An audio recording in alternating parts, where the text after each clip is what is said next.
Limata. He will be starting soon. Oh, story time with Mr. Limata, where all your dreams come true. Oh, he brings to life your favorite stories with a great big smile. You won't leave lonely, won't you start all the reading? I just can't wait to be hearing story time with Mr. Limata. He will be starting soon. Oh, story time with Mr. Limata, where all your dreams come true. Oh, he brings to life your favorite stories with a great big smile. You won't leave lonely, won't you start all the reading? I just can't wait to be hearing.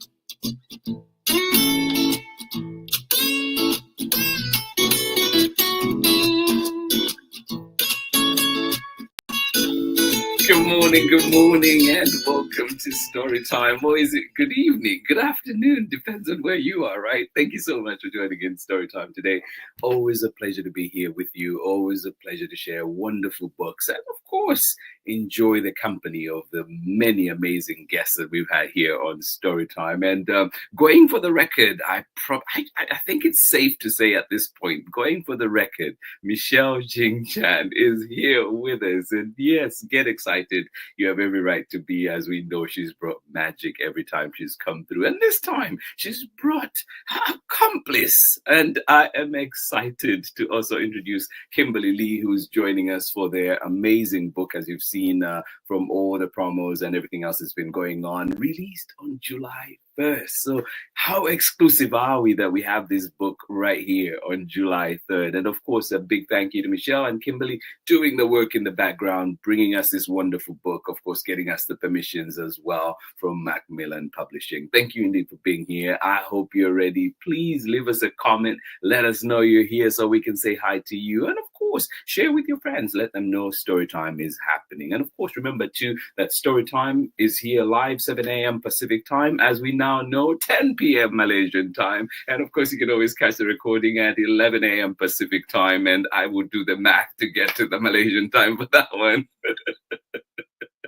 But of course, at your convenience, at a time that works best for you, at storytimewithmisslimata.com, at storytimewithmisslimata on Facebook and YouTube. Thank you so much for being here with us. I am excited. And without much ado, please join me in welcoming to Storytime, Kimberly Lee. Welcome. Hi, Mr. Limata. Hi, everybody. It's so exciting to be here. I almost tripped up and said good night, good evening, everybody. It is. It is, right. Where I am right now, but yes, good morning, the rest of the world. Good to see you. Thank you. And of course, too, at this point, somebody that needs no introduction to Storytime, Michelle Jing Chan. Welcome. Hi, thank you so much, Peter, for having us, and Kimberly for signing on at nighttime, your Malaysian time, as well as anybody listening in. Yeah, no, absolutely. Well, congratulations, first of all, to both of you. Thank you. Thank you. Amazing. I mean, like, I was, you know, I know we had talked about it. It's like, oh, there's a book coming out in July, and all of a sudden, July was here. A book is out, and how does it feel? Yeah. That's yeah.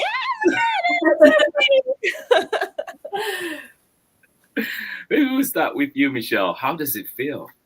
I was really excited about this one. Kimberly knows that the moment I saw the manuscript, I really related to it. I was the jealous older sibling of a younger brother, and actually I dedicated this book to my younger brother, who I'm now good friends with, but like Anya and Hana, we weren't always either.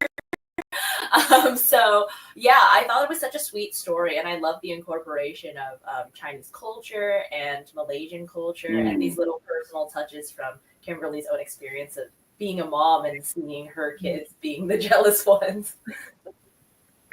Yeah. Oh, I love it. And before I come to you, Kim, too, I see Jem is here. Jem, Always a pleasure to see you. Best agent ever. Thank you, Jim. Are you signing on, amateurs? Come on, Jem. And good morning to you, Nadia Blaine Fisher, as well. Thank you so much for joining in. Let us know where you're joining in from. Let us know so we know. Is it, are you also 10, 15 hours away or are you somewhere near? Thank you. And yes, for you, Michelle, Kimberly, how does it feel? I can't quite believe it's actually out and physically in our hands already. I think this was definitely a labor of love. It was slightly cathartic for me to write this. Michelle knows because, as I mentioned in the book, I'm actually an only child. And then you have yourself wondering, like, why is an only child writing about sisterhood? I have two kids. I have two boys, actually. And it was them navigating and actually still navigating what it's like to have a new person in the family when my second came in. With all, the friction of sibling rivalry and the dynamics of just welcoming a new member into the family. And so in that process of feeling all my feelings and then trying to channel it into something productive, this story came out. Yeah. And I wanted this to be sort of like a hopeful ode that they could turn to and go, hey, at the end of it, it's a story about how love grows with time. It doesn't come instantly. As we would know with the many people in our lives. But yes, it was very much inspired by my two boys, and it is what it is, and we're so excited that it's out in the world right now. No, I love it. I love that. Yeah, no, that is really fascinating that you're an only child and have that. I on the other hand, I mean, like I do have cousins that were younger than me that grew up with me, but I am the youngest of three, and so it's a different. I know how. I'm curious to ask my sisters. I've been thinking about this after after seeing the book and knowing what it was about. Just thinking like, how did they feel? How did they feel? Did they feel am I spoiled? But that is fantastic. Well, Michelle, for you too. Before we jump into the book, just thinking, only child. I know you have a sibling at least. So how is that for you? How did it connect? Any things that resonated or anything that you were able to tap into in a particular way? Yeah, 100%. There's I think when I first got this manuscript, I sent a photo, like a family photo, to our editor and art director and Kimberly of there's a picture of my brother in a stroller when he was a baby and me as a toddler with like the maddest expression on my face. I actually use that a little bit. So cute. All the amount of anger you can fit on a tiny face is hilarious. But I actually use that as a reference for some of the scenes in the book where Anya is looking super mad at her baby sister. So yeah, I mean, like I said, I feel like it was quite relatable. As Kimberly said, it's an adjustment when you're used to getting all of the attention and being the only child to have a new person in the family. And it takes a while, I feel like, to build that relationship and to realize that, oh no, this is more of like a built-in friend who's going to be there with you for your entire life. So I have my brother and I have a great relationship now, and he has a copy of the book now. So.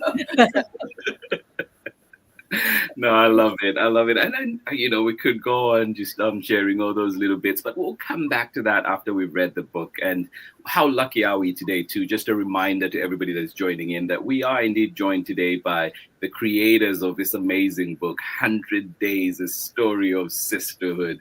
Kimberly Lee and, of course, Michelle Jing Chan are here talking about their book, and they're about to read to us. Please let your friends know Storytime is happening. Let your friends know to log into Storytime at storytimewithmrlimata.com, Facebook, YouTube, and, of course, at a time that works best for you. So you can always join in. But one of the other things, too, I just wanted to highlight is that this conversation will be available until December. So please come on back, jump on in. And if you have questions today, drop them in the chat so we can definitely try and get answers if we have time from Michelle and Kim. But of course, if the questions come in later, I will make sure to forward those questions so we can always try and find those answers for you. But for now, we're getting ready to read the wonderful book. Congratulations again, Michelle and Kimberly, and I cannot wait for this treat.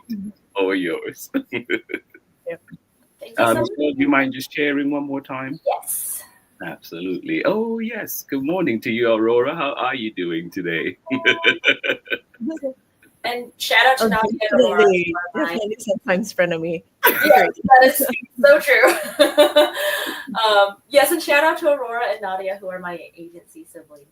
Oh, that's so lovely. Yes. I love the support. I love everybody being out here too. All right, Michelle, all yours. Here we go. Okay, thank you. Yep. And I'm around, but I'll just take myself to the background. Sounds good. Would you like to start, Kimberly, or do you want me to start? I can start. This is literally the first time these words are coming out of my mouth Yay! to the general public, and it's so exciting. Okay. 100 Days, A Story of Sisterhood. Words by Kimberly Lee and art by Michelle Jing Chan.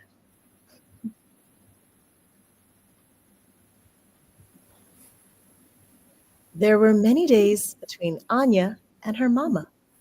There were rainy days, and we only wear yellow days, playground with Papa days, and days when they paid Anya's favorite aunt, V, a visit.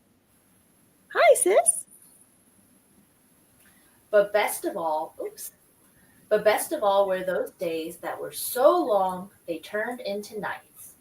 Nights filled with snuggles and stories, as Anya and Mama watched the stars above, and the stars above watched back.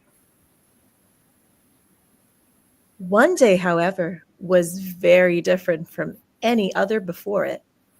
That was the day Anya's baby sister, Hana, came home. Slowly, the days between Anya and her mother started changing. Mama needs to rest. I'm sorry, Anya. I'll play with you later, okay? Anya knew this had to be Hannah's fault. Hana, who everyone fussed over, who couldn't paint, hang off the monkey bars, or do any of the things Anya could. As the days turned into weeks, Anya still found it hard. Sure, she'd smile when Hana grabbed her finger, and once in a while, Anya would look at her sleeping sister, feel a tug in her heart, and wonder if that might be love. But when she saw Hana with Mama, those feelings quickly disappeared. The older Hana grew, the less time Anya seemed to have with Mama. Hana was turning 3 months old soon, and there was going to be a big party to celebrate her 100th day. It would be a day of many firsts for her sister. Her first time meeting family, friends, and even getting her hair cut. All Anya wanted were her quiet days with Mama. But she was busy preparing for Hannah's big day. Found it! Hannah's 100th day arrived. As their home began to fill with happy visitors, Anya felt a little left out. Seeing this, Mama pulled her in for a warm hug. Why don't you help Aunt V out, she asked. She's working on a special treat. Anya found her aunt in the kitchen, surrounded by rows of angkukwe. Aunt V patted the seat beside her. Come give me a hand. Your grandmother taught me how to make these, said her aunt, scooping up bits of yellow bean paste and rolling them into little balls. And then I taught your mama. Anya smiled, imagining Mama and Aunt V, two perfect sisters. We fought so much when we would make them, her aunt added.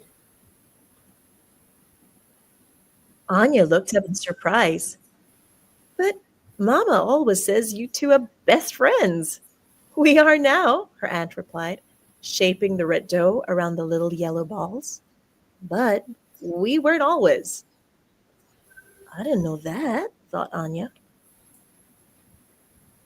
Now for my favorite part, said Aunt V. Anya watched as her aunt pressed one of the dough balls into the mold and turned it over. With a tap, out popped a round red quay covered in shapes and swirls and symbols, like the back of a small red shell. It's a tortoise, cried Anya. That's right, said her aunt. They represent good luck and a long life for the baby. But they've also always reminded me of being a big sister. A big sister? Anya wrinkled her nose. I told you that your mama and I didn't always get along, said Aunt V. Sometimes love doesn't come instantly, she continued. It comes in days, slow as a tortoise, hiding in its shell, waiting and watching. And with each passing day, that love emerges until it grows old with you and you with it. Just then, Anya heard a loud cry. It was Hana. Racing into the living room, Aunt V and Anya found Mama, Papa, and a wailing Hana. Anya looked at the scissors in Mama's hand. Her little sister must be scared. Don't worry, it's just a little snip of your hair, said Mama reassuringly. Rushing to Hannah's side, Anya held up her finger. Here, hold on, she said. Hannah stopped crying as she gripped her finger trustingly. Mama quickly cut off a lock of Hannah's hair for safekeeping.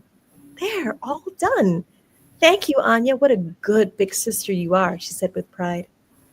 Aunt V gave Anya a secret smile. And Anya knew that her aunt was right.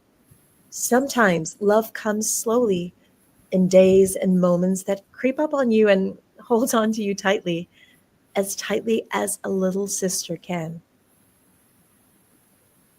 There would be many more days ahead. Rainy days, and we only wear yellow days, playground with Papa days, and days when they would pay their favorite Aunt V a visit. But best of all would still be those long days that turned into nights, filled with snuggles, stories, and stars that watched back.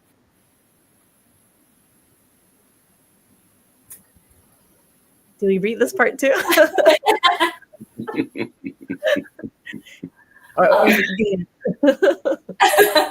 the The end, although maybe you could talk a little bit about the author's I note. could, yes, we can go back. Okay, so I'll just read for it so people kind of get an idea. But this is like the origin story of what the 100 Days celebration is all about for people who are curious and who have never heard of this before. And I think most people haven't, and it's really quite a fascinating custom. So yes, as I said in the author's note, babies have many milestones to celebrate, whether it's smiling or walking or saying their first word.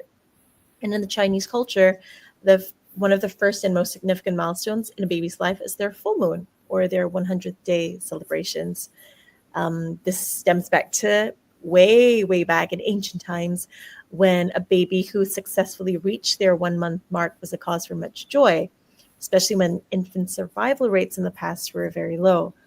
The first 30 days would represent a baby's full moon, which signals their strength and good health, marks the end of the confinement period for the mother. That's like the recovery period for a mom postpartum.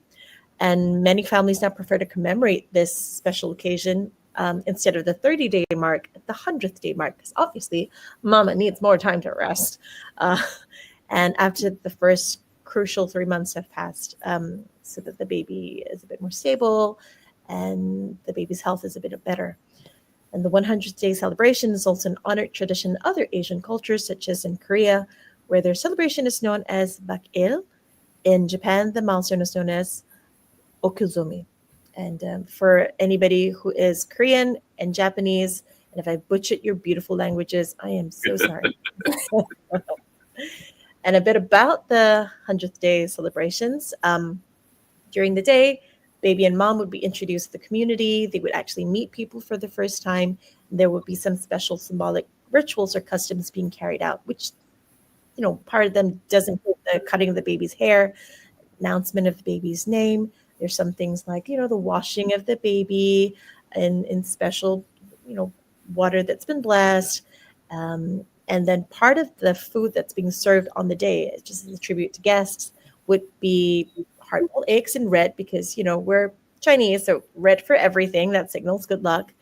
And also, they would have pickled ginger and Uncle Kue. So Uncle Kue is something that obviously it's one of the main characters in this book, and it's otherwise known as red tortoise cake. It's actually literally called tortoise cake. The shape of it is meant to represent a baby's sex or gender. The more pointed shapes represent a boy, and the flatter oval ones are supposed to represent a girl.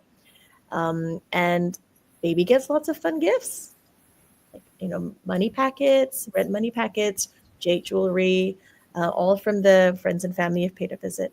And that is a little sneak peek at what the 100th day customs are like, for those of you who are curious and have always wanted to know.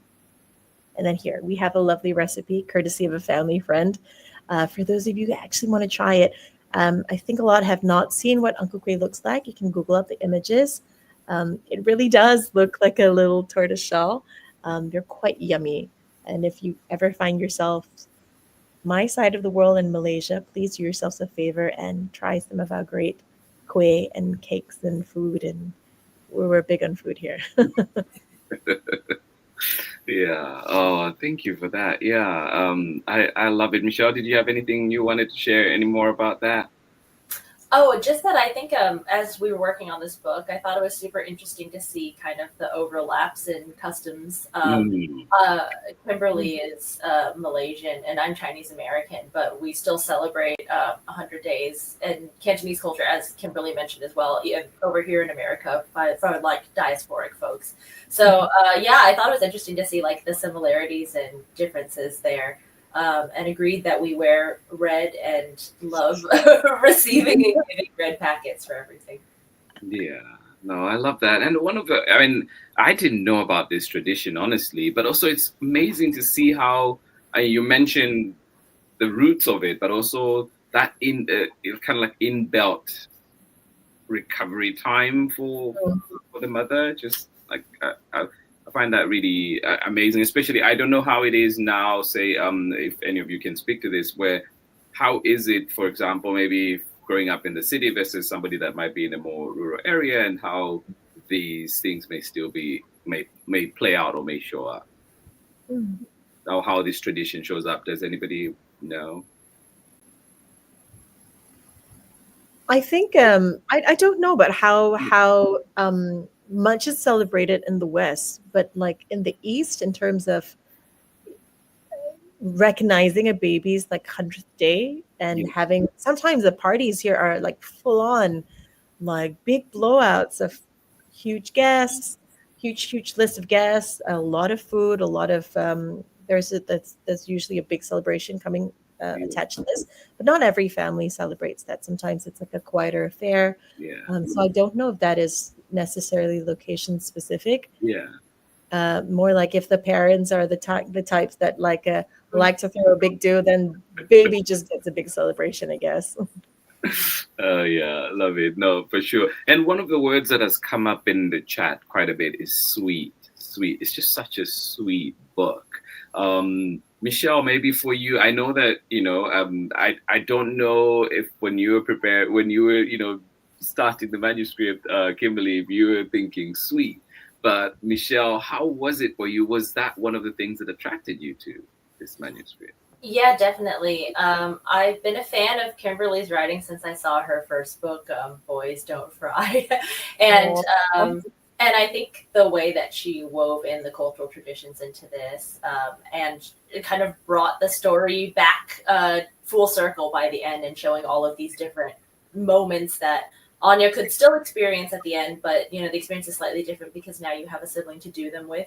I thought was like, again, really, really sweet and like a really heartfelt way to tie the story together. And then also in the art, I tried to incorporate little nods to like the turtle shell shape as well, and little nods to like Anya and Hana being sort of analogs. So if you notice, like the blankets in the art, the checker pattern is the same colors, but just different squares between Hana's like blanket and Anya's blanket and Hannah's blanket, and then also with their stuffed animals like the tortoise and the hare kind of being a matching thing and a nod to the shape of the quay. Can I just jump in and just say that Michelle is an absolute genius. That's part like one of the big reasons why I love picture books, why I am a picture book author, is because I love that intermarriage between text and art. It's so important. It's not like a this is my book and then you just do some pretty drawing. It's a complete equal partnership, right? Because her art breathes life into my words in ways that I couldn't have imagined when I first wrote the manuscript. And so when I'm here, even with my kid, when we got the book and we were looking through it and I'm going through all the little details, I'm like, oh my gosh, Michelle is so clever with the, and he was the one picking out all this stuff, like how, you had those little drawings in the first spread where it's just Anya and her mom, and then later on with the three of them. And then my kid's going, oh, look, there are like now four of them. And oh, the banner has changed. And oh, the flowers are now from 1 to 2. Let's represent the sisters. And like, look at the genius in that. Look Thank you, Kimberly. I'm so glad your son noticed. And yeah, completely agree. I feel very, very lucky to have been paired with Kimberly and other authors too, like Tracy, like Amanda, who have been on the show as well, who are very good about crediting their illustrators and very good about recognizing that like this is a partnership and that we're working together to bring this story to life. So thank you, Kimberly. No, I love that. And Michelle, we do have evidence of your reaction. And this is, who else can we trust more than Jem? Yeah. Thank you for coming with the receipts, Jem. I was like, it's funny to see the exact thing that I said in the moment. No, but that is I honestly, that is how I felt too, and I can see too from the comments again. And this maybe some people that have already seen it before too, or maybe the build up to it, but it's still interesting that is something that comes up, and it does feel like that. And especially too, I love, and I'll bring this back to you as well, but I love when I think Anya's Hana is holding Anya's finger like that. Just I love that spread. But which takes me into the next question for you from Yaroslava. It says, what is your favorite spread in the book, Kim? And what was your favorite page to work on, Michelle? And we can bring the book back up if you want to talk through that. But but I thought that was a brilliant question. Thank you, Yaroslava. Yeah, Kim, tell me which page you want me to land on for your answer. I think for me, it's a blend because the two pair so nicely. But I think honestly, the last page, the last spread, really hits home for me because it's a culmination of the whole journey that we've been on, where it echoes back to obviously the first page where it's Anya and her mom doing all those things, but now it's Anya and Hana, and she's become so much a part of that family that there is that whole journey, and you've done it in a way that it's not everything neatly tied up in a bow tie, because you can still see with the three of them, for example, with them fixing the hair, it's not hearts and flowers all the time. They still end up fighting. That is the reality of being a sibling.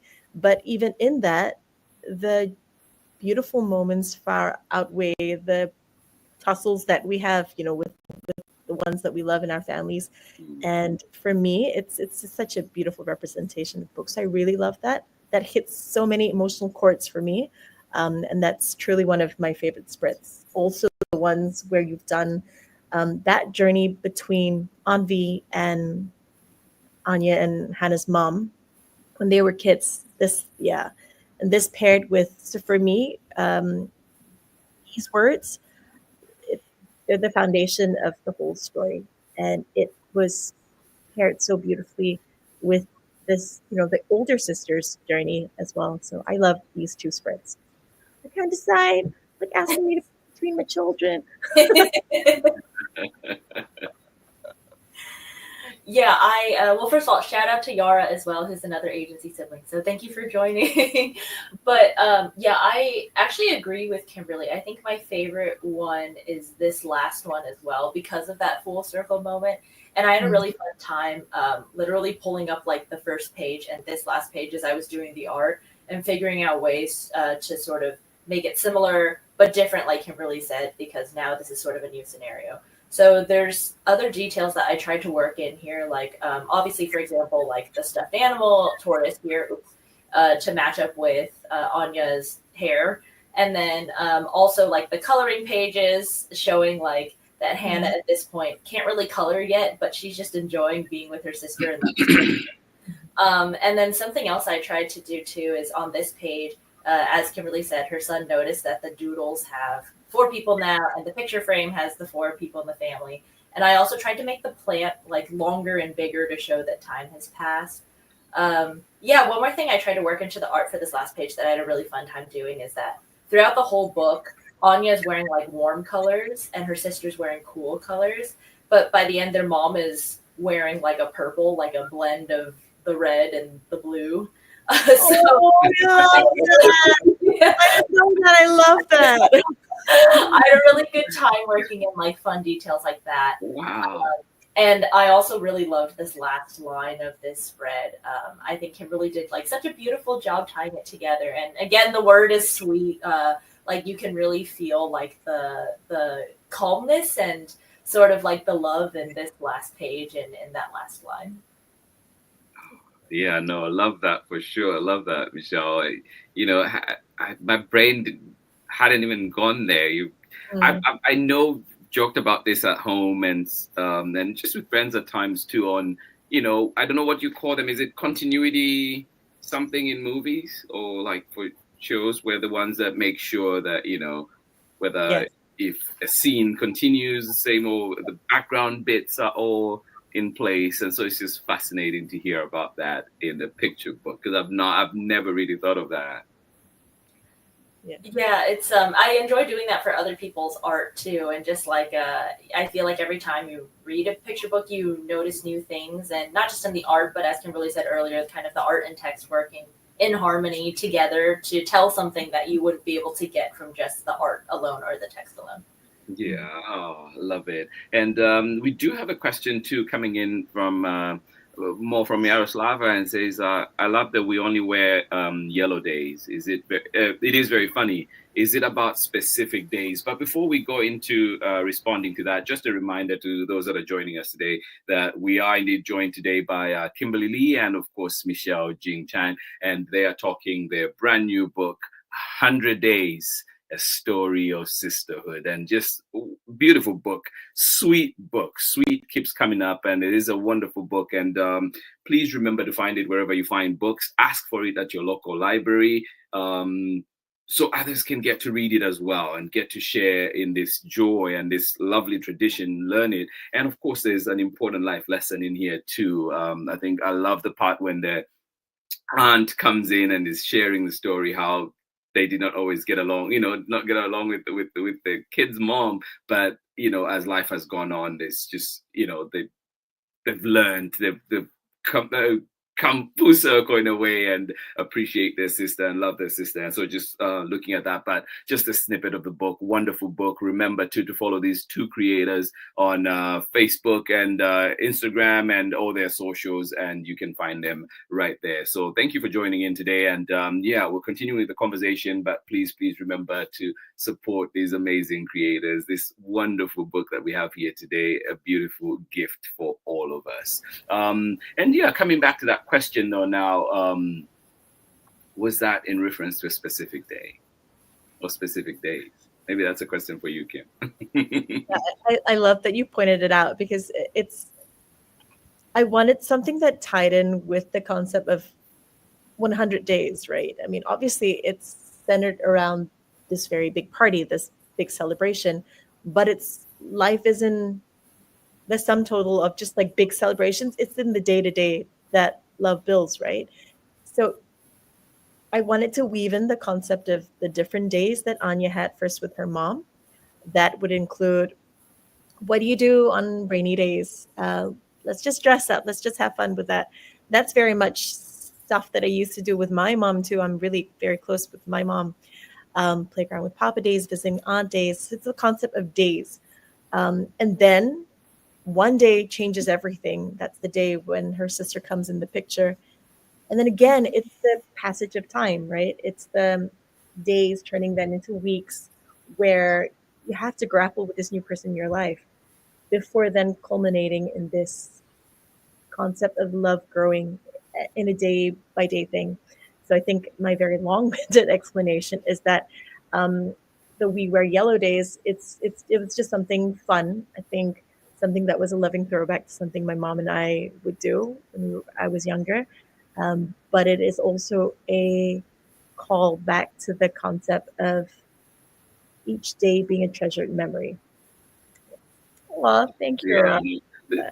Thank you. No, thank you for that, Kimberly. I really appreciate that. And I was going to say too, when the first time I read that on my own, I was thinking like, oh, there will be plenty of days ahead, and I can see there's a fourth, and usually those happen during rainy days. But the first thing that I had gone to was rainy days, as in life's rainy days. Like there'll be like the figurative rainy days, and so I was just thinking of that too, how there will be days like that, and just thinking, or like when the little sister comes in, you're always crying, and there's all that. So it's just like there will be days like that, and it's going to be, it's ups and downs, right? But yeah, I appreciated that part so much. And yeah, thank you too. Yes, please remember to request your libraries for these books. It's another way to support for sure. Anything else, Michelle, that you wanted to add to that as well? Sorry. Oh, no. I was just thanking Aurora for requesting at the library, but and thank you, Yara, for your question. Yeah, and then too, like it seems like there's some lessons, whether they were designed or they just happened to come out because of the way the tradition is set up. Noticed a few lessons in there as well, with some which I've been, I pointed out, like whether it's rainy days, thinking about that, or the aunt coming in with the extra wisdom. Was that by design, or how how did all that all come about?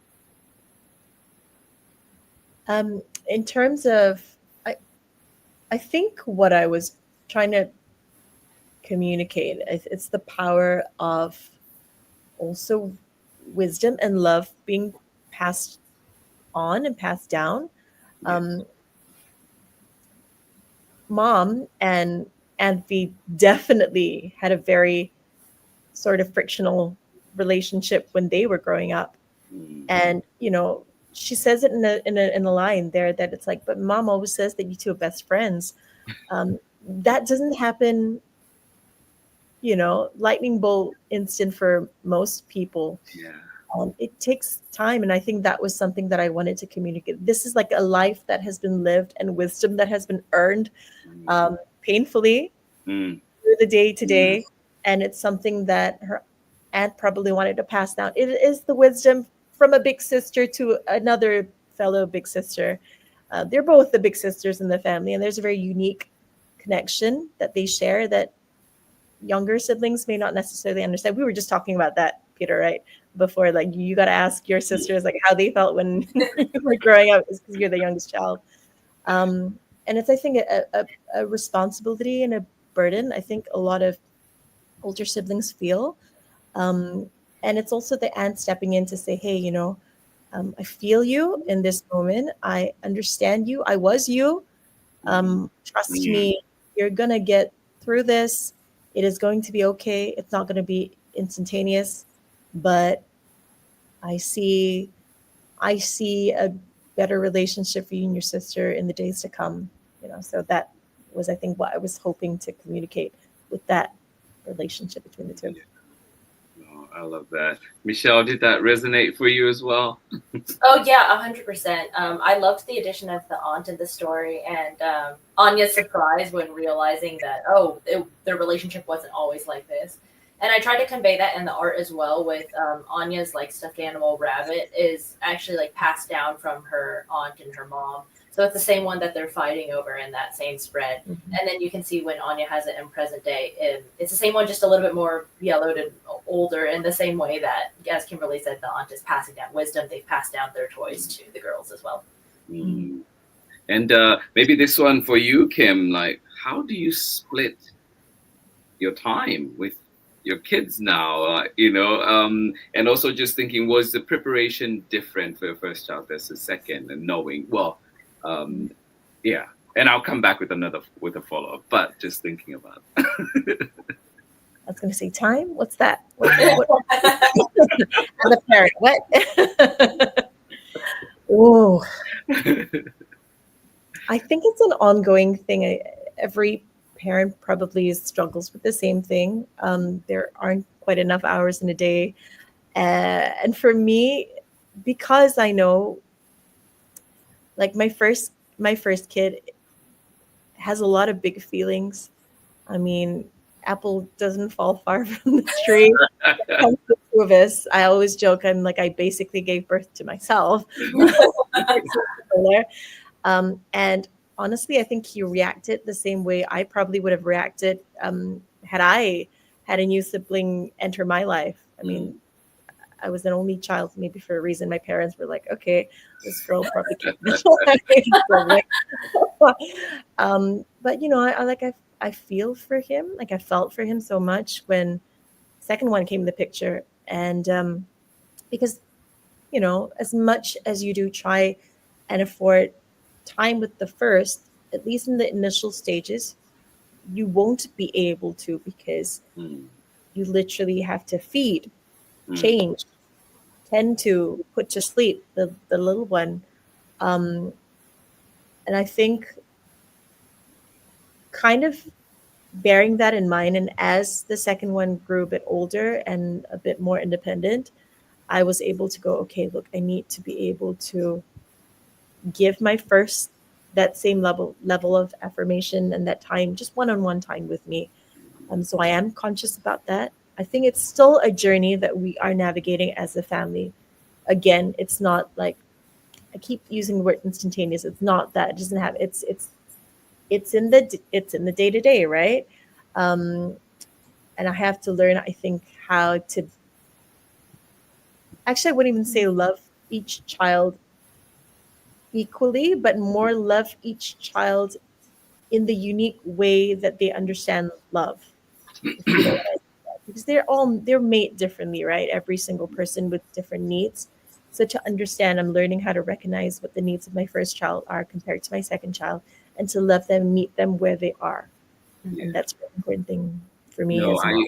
I like that and that you mentioned that too. I was listening to something not too long ago, actually. I can't remember what podcast. I feel like I listened to so many, but they're all blending in my head right now. But there was one where they were talking about the parent not being the same person Mm. depending on when the children are born. Like, it could be you're more financially secure at some point. You have more knowledge about certain things and all these things. And so, like, you cannot be the same parent. And of course, then we're talking also the children's temperament, the children's, just personalities and so on. And so it really like was that person was sharing exactly what you've just been, what you shared with us. I love that. Thank you. And Jam says, you're making me feel like I can again. Oh, thank you for sharing that. Jem, Give them I am with you on that. No, I am with you on that. I don't have kids yet, but I was thinking about my two older sisters, and I was just thinking, I was like, I need to call them. I need to, like I just need. Well, full transparency, I felt like at one point they annoyed me so much. So it still happens even in the vlog. They annoyed me so much. I was just like, I'm not gonna call them. I'm sure my partner Ariel who's watching I'm sure just knows this. She's heard me complain and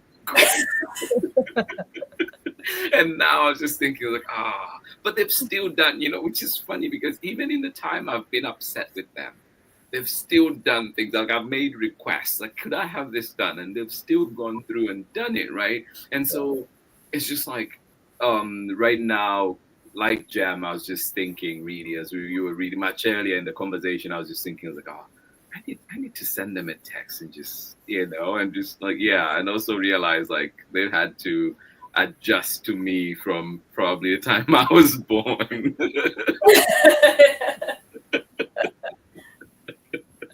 It's hard being the oldest. Oh, It is hard to be goodness. the oldest. Yeah. Anybody out there who's out there too, who's the oldest child, and how is that for you? If you can, please drop us a message and let us know. But yeah, thanks for sharing that perspective, really, because I think Michelle and I cannot relate to this. Yeah, that's true. I think I mean, I'm very impressed by anybody who is able to juggle like having two young kids and being in publishing and writing these stories. And Kim, I think it's very apparent through this, like you know, how much of it is personal to you, observing your boys and observing how their relationship has grown. Which is why I remember being really shocked when Kimberly and I first chatted live, and she told me that she was an only child, because I was like, wow, I think you nailed what the sibling relationship dynamic is like. Right. Yeah, no, absolutely.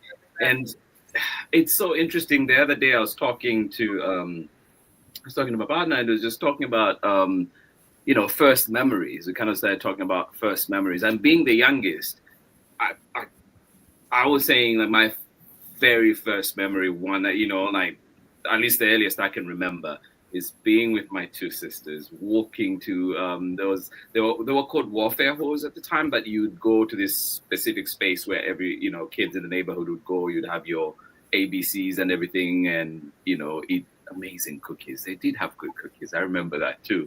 But I remember walking, like there's this very specific thing, like walking to this one space where you kind of had to crawl under a wire and then go up to the building instead of going all the way around to the gate. And I was wearing one of those like t-shirts that was a hand-me-down from my sisters.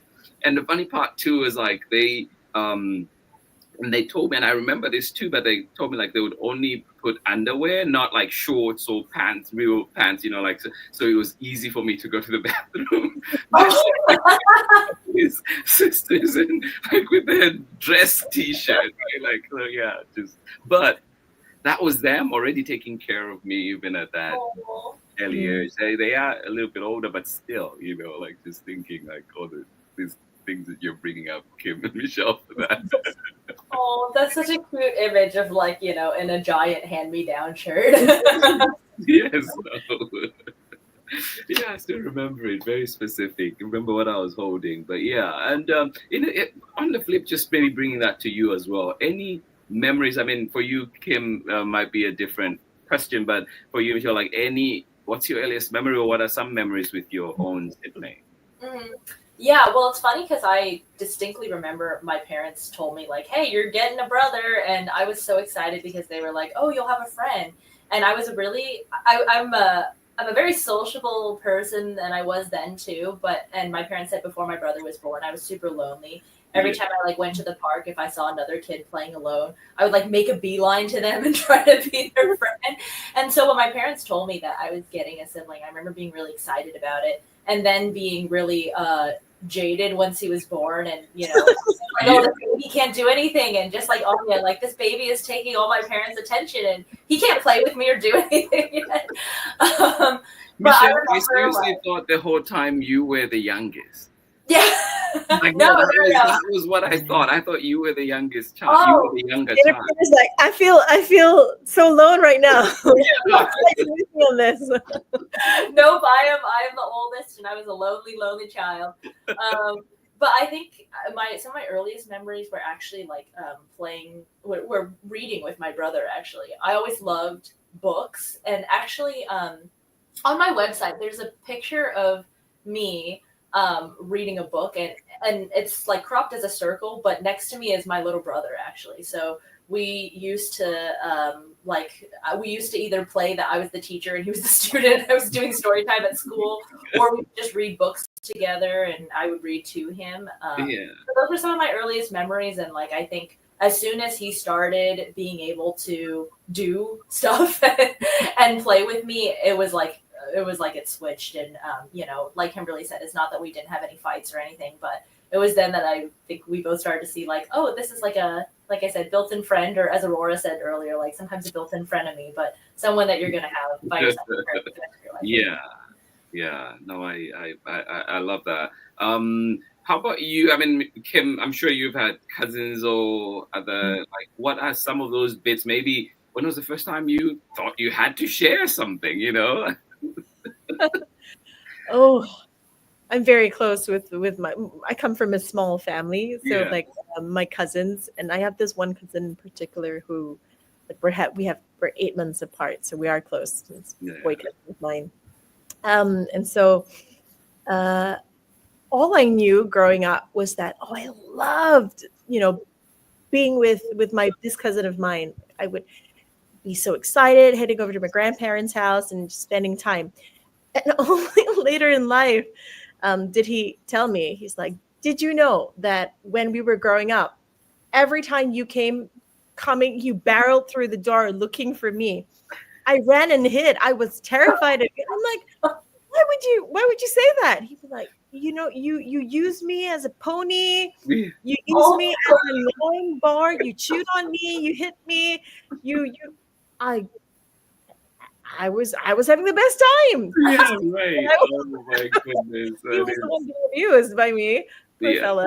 But that was, that's just like a funny story. That's the closest thing Oh, to yeah, to no, I love that. I love that. Definitely perspective on that.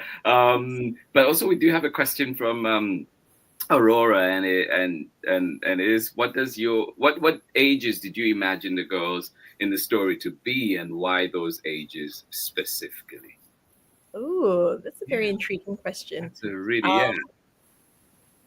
I don't know why the ages, but I think in my head, Anya's about like, when the story first starts off, I think she's around um, 5 or 6, because I think that was about the age where, my when my kid was starting his journey, and obviously at the start when the baby was first born, again that novelty was still there, and then he got a bit older, baby got a bit older, and then all of those complex feelings came about. And that was when he was around the 5-year-old mark, I think. And so in my head, that's around the age for her. And then little baby Hannah is just newborn. But towards the end of the story, you can obviously see that beautiful progression that Michelle's brought out so nicely. She's a bit older now. She's able to do some of the things that her older sister could do with the help of her dad. And so, yeah, maybe by this age, she's around, I don't know, maybe around 2 or Mhm. so. And there's nice kind of progression of time with that. Aw. No, yeah, I love that question. But I guess too, for you, Michelle, did the ages come automatically in your head, or was there a specific conversation about the age difference when you read the manuscript? I believe I actually did ask our editor about this just so I could see how old to make them in the Yeah. art. But I did have a great time by the end. Like I had a lot of fun trying to show the progression of both of them aging, like both of the sisters, and also like showing the parallel of like Hannah's two little tiny baby pigtails, and then as she actually grows hair, and then Mm, real pigtails later. So yeah. No, I love that, like seeing that progression represented. It reminds me too of another, I mean, like, just another warm book. Um, Evelyn Del Rey's Moving Away by Meg Medina, and I can't remember for the life of me the illustrator right now. I do apologize, Michelle. it's all good. But like there is that, like there was a progression in there as well with the girls, and the very last spread shows them kind of like letter writing, but like as grown, at least I'm assuming teenagers at that point. But it's just that warm feeling, and that you drive through the book. I see, I feel that all the way through this one as well. Like it gives me that same feeling. But yeah, no, to both of you, really, like just thank you for your insights. And we could go on. There's so much more I know I still want to ask. And after this, I'll just be like, oh, why did I ask that question? But congratulations. Wonderful book, wonderful story. You learn every day, and I'm learning about this tradition.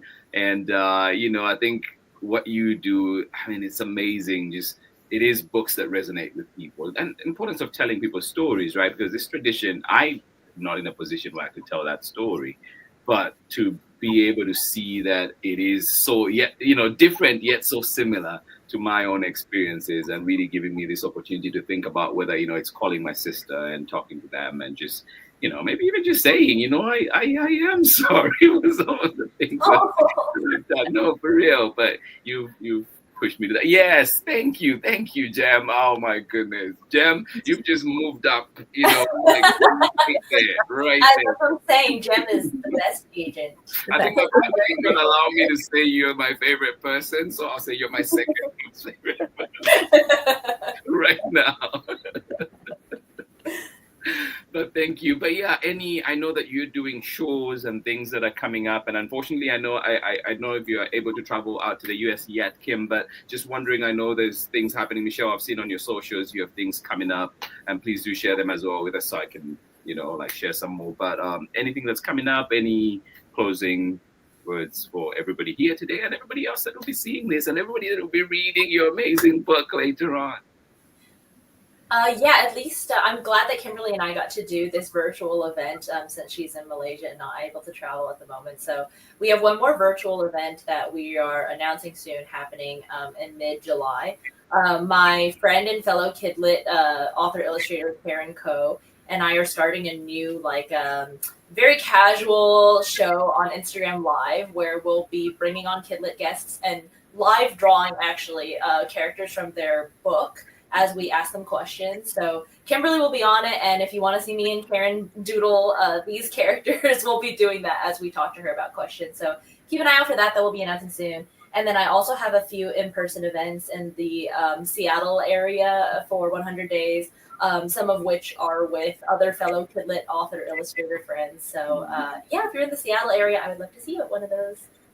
Yeah. And for you, my love, by the way, I know like Chloe and Nadia, and I really wish, so badly wish I could be there in person. Oh. We had a whole discussion, Michelle and I was telling her that I had hoped to make a trip over this year, and also because ALA was happening and our book was coming out so close to that. Yeah. But we all know it's a bit of a difficult time at the moment, so we pull back for at least this trip. But I live in hope that I will finally get to meet Michelle in person someday and do an event together. She is amazing, by the way. She is. She's really. We had a wonderful time when she was out here in the day. Yes, likewise. But sorry, didn't mean to be rubbing it in, Kim. Sorry. Yeah. Someday. On this spot, Peter. But yeah, no, thank you so much. And I just I guess one last question for you, like what do you, I mean, there's all these things you're doing, you've done the hard work, and now the book is out in the world. What do you wish for this book? Like, what would you count as success? You know what? At least for me, I think that if it resonates in the hearts of just any sibling, whether you're a young reader or an adult, because we were just talking just now, and when Jen says that she wants to hug her firstborn, or when you say that you want to call your sisters, to me, that's huge. That if it triggers something in your hearts to kind of build up on your own family relationships, to me, that would be the absolute joy and intention and message of this book being carried forward. So yes, thank you for filling me up today and saying that. It really makes me feel that we've created something special, and I hope that more people really do get the opportunity to read this book of ours. And I would say the same thing too. I hope that this makes people, siblings, and family structures of every kind, reflect on like your own relationships and feel that appreciation for how relationships can grow and change over time. And one small note that I will end with is I have a baby cousin who's 3 years old, who I saw when I was in the Bay, the same trip that I saw Peter. And she has a little sister as well. And lately her little sister has gotten big enough where she can kind of like listen in on Storytime too. And their parents sent me a picture of like the oldest child, my baby cousin, looking so mad. my parents messaged me on the side and they were like 100 days. I was like, oh, I give my baby cousins a copy of all my books, but I was like, oh yeah, I had the same thought and I will be sending them a copy of this one. So I hope that my baby cousin, when she reads this, also can relate to it and see that sibling relationships can grow and change over time. Yeah. Oh no, I love it. And too, like, I think just to close to another thing that you're connecting me to is just, I grew up with a ton of cousins in the house. It was a big household, but like those sibling relationships, whether it's a cousin that you're close with, like you're saying, you visit every time or regularly, but just those relationships, those are my people, like. And now even when I'm going to Zambia, I know I'm taken care of. I know like those like somebody will be at the airport, somebody, like there's always just like, yeah, those, I think maybe because they're baked in that hard beginning, they really, like they are the people that prop you up and just, yeah, like really sweet relationships that just, yeah, keep us going, I think, at least for me. And I think for most people as well. Thank you both for being here today. Kim, we'll let you go. Good night. Thank you so much for joining. Thank you. It was an absolute joy and privilege. Thank you so much, Peter, for having us on. No, Michelle, always enjoy seeing you. And I'm looking forward to our chat later this month. Yes, you too. And thank you again, Peter, for having us, and Jem and all my agency siblings for tuning in. Yes, thank you for your lovely comments and questions. Yeah, I know. That was lovely. Thank you. Thank you both. And I'll just sign out here, but we'll chat in a little bit. Thank you so much to everybody joining in. That was, of course, our sister here, our regular here, Michelle Jing Chan. And of course, I think we have a very able addition there, new addition. And I hope Michelle is not feeling jealous and, sibling rivalry. But Kimberly, welcome to the Storytime family. Thank you for joining in. Appreciate you both. And of course, to everybody too, your comments, everything really make, Storytime special, and your insights. Appreciate that. Keep supporting Michelle and Kim, and keep supporting this wonderful creation that they've put out for us. Magic. Yes, congratulations indeed. As always, thanks for a great time. Well, absolutely. Thank you, Jem. Appreciate you. And thank you for always being such a big support of Storytime. And until next time when we're back, please remember to ask for this book at your local library. Ask for this book at your local library. Ask for this book, with school libraries and everybody else. Keep supporting. It is important that we continue to do that so that these wonderful people can feel the love and continue to give us such amazing work. Thank you so much. This has been Storytime for today. A very special story time with two amazing people, Michelle and Kimberly. And of course, this conversation is available until December 31st. You can always join in, come on and have a laugh, and of course, learn from their amazing work. And of course, find this book, and if you can, read along when they're reading as well, so you get to enjoy double. Thank you so much for being here. This has been Storytime, and I'll see you again tomorrow when we're back with another exciting story. I can't promise that it'll be as exciting as it was today, but hey, we'll do our very best to try and match up. Biggest of hugs, and I will see you again tomorrow. Bye-bye.